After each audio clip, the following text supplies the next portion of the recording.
Hello everyone, welcome back to the ZACHGP channel. In today's very special episode, I'm going to be talking about my thoughts on F1 Fantasy 2026. Because the game came out 2 days ago now, and there is a lot to dive into and a lot to talk about where they have and haven't changed the game.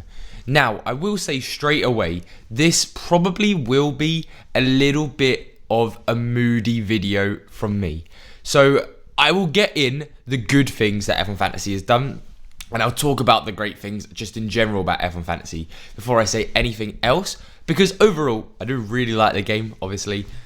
Half my channel's about this game. It's brilliant. F1 Fantasy really does elevate the F1 viewing. When you're playing F1 Fantasy, it just, every overtake matters, every position gained matters, every qualifying session matters, every practice session matters, because you're trying to figure out who to bring into your team. It does make it just so much fun, and I do love F1 Fantasy because of that. And going into 2026, all of that will not change. So overall, I still absolutely love the game. However, there are a few things in F1 Fantasy 2026 that they slightly missed the mark on. Let's talk about the price change system first, because this has been a big talking point in the community for the last year, ever since the free race average point system went into place. This system is not comfortable for anyone casual to the game. So first off, that is still a bit of an issue, because someone coming into the game is not going to know why in, let's say, Japan, Alonso is going down 0.6 million, even though he got 15 points, because it was in Australia where he got a DNF. And it really does just stop people from fully understanding the game. And it's absolutely crazy to me how the only reason we knew about this price change algorithm is through F1 Fantasy tools.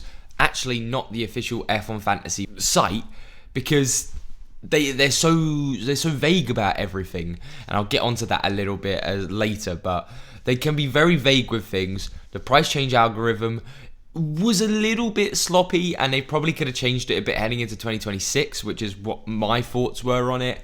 I just think we should have had a weighted system, or just not a free race average on all of this stuff, because it just doesn't work properly. And the only people that actually gain an advantage on this is people like me and you who delve into content like this and keep on our toes for F1 Fantasy. But everyone else will really struggle to understand what is going on.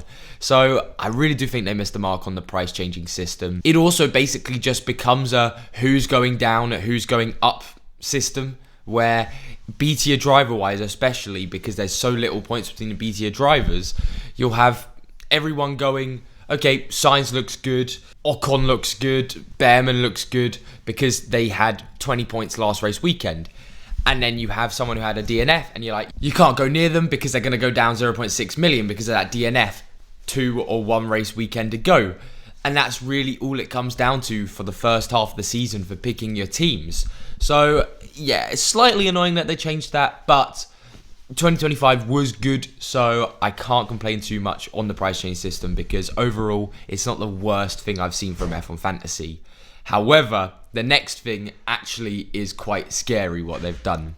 So in sprint race weekends, they have now changed the DNFs to -10, and I think that was a good call. I would like the DNFs to be going down to -10 all over the sessions, because DNFs are just way too harsh in F1 Fantasy. -20 is more than any of your B tier drivers will most likely get in a race weekend, unless they have a standout drive. 20 points sometimes can get more than your A tier driver if they've had a bad weekend. -20 is just too much. I remember in Brazil when I had Norris and Piastri crashed out, I got a -20 in the sprint, and instantly, just like that, your race weekends ruined F1 Fantasy wise. But the main thing I have an issue with is I actually mentioned what they could and couldn't do with the DNF system, and they did exactly that. There is a loophole now in F1 Fantasy where in a sprint race, if you go from 1st to 22nd, you will get more points deducted from you than a DNF. This is what we were worrying about. It was like, if you changed the DNF system to have -10s or -5s, whatever it would have been, you have to put a points cap on something like positions lost. And in a sprint, they haven't done that. And it looks like, I don't think it's going to happen much, but it looks like that there could be a loophole every now and then where someone just loses positions and actually gets more points lost than they would have got in a DNF. So I'm a little bit worried about that. Let's see what happens with that, but it's not ideal. And I mean, hey, this loophole, nowhere near as bad as the sprints, also does work on everything else, because it's still minus 20 for a DNF. There's now 22 cars on the grid. So if you go from first to last, you're going to get minus 21 positions lost. So again, I'm nitpicking here because it's not going to happen that much and it doesn't matter too much. But you can get more points deducted from you by going to the back of the grid than having a DNF. This is quite weird, and I don't know why F1 Fantasy did this. We said this was a loophole that if they changed the DNF system, they'd have to work around, but it looks like they just didn't even try. So I'm a little bit annoyed about that, but hopefully it doesn't happen too much. That's the gist of it. And also, just F1 Fantasy aren't just transparent about things enough. They are so vague about how the 3-point race average system works for going up in value or down. The only reason we know, like I mentioned earlier in the video, it's because of F1 Fantasy tools. Even their new changes, just head over to this transfer thing. We believe it means that any transfers you make, let's say you go Russell to Leclerc, before the race weekend starts, and then go back from Leclerc to Russell, you don't incur a transfer because of that. But because it's just so vague and we don't get an example, I can't tell you 100% that that's how it works, because what is this wording? Just look at this. I'll get it on the screen right now. It's terrible wording, and they really need to focus on that in 2027 and beyond, because they add stuff. They say some random words to it. They don't really tell you how it works properly, and they just go with it, which is just really annoying, because what harm is there in telling us how the price changing system works?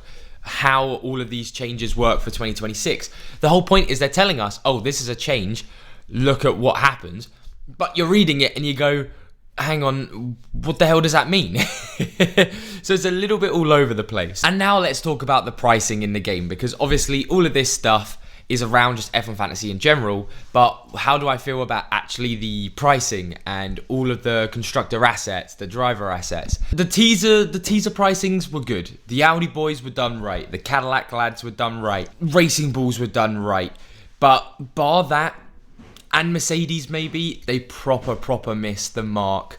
I did think overall, we knew what was going to happen with McLaren. We knew they were going to be slightly overpriced because of 2025.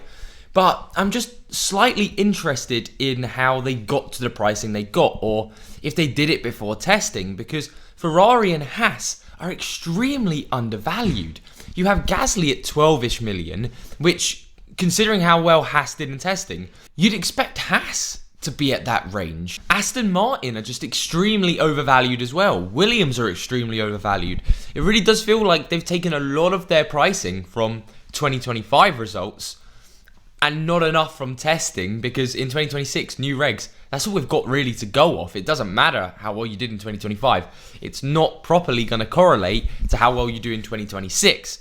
So I do think they missed the mark on the pricing. Haas and Ferrari are way too cheap.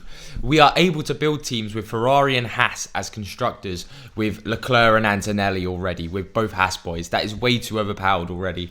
You're already able to get Ferrari and Mercedes teams with Leclerc as a 2x.